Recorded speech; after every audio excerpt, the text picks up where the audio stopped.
धाराशिव आणि जालना जिल्ह्यामध्ये ढगफुटी सदृश पाऊस। चांदणी नदीला आलेल्या महापुराने भूम, परंडा, बार्शी तालुक्याचा संपर्क तुटला। देवगाव, वडनेर येथून 24 जणांचा हेलिकॉप्टरनं रेस्क्यू। मराठवाड्यासह राज्यामध्ये मोठ्या प्रमाणात पाऊस। स्थानिक प्रशासनाशी संपर्कात आहोत। जलसंपदा विभागाला आवश्यक ती खबरदारी घेण्याच्या सूचना। मुख्यमंत्री कार्यालयाची माहिती। ग्राउंडवर उतरून काम करा, जनता दरबारावर भर द्या, शिंदेंच्या मंत्र्यांना सूचना। कामचुकारपणा चालणार नाही। काही मंत्री आणि नेत्यांची शिंदेंनी कान उघडणी केल्याची सूत्रांची माहिती।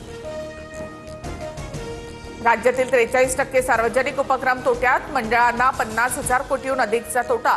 9% महामंडळं ना नफा ना तोटा या स्थितीमध्ये। काही महामंडळं हे काम न केल्यामुळे तर एसटी आणि मुंबईतील बेस्टही तोट्यात। सार्वजनिक वाहतूक व्यवस्था कुठेही फायद्यात नाही, भुजबळांची प्रतिक्रिया। महामंडळ नाही तर सरकारच तोट्यात।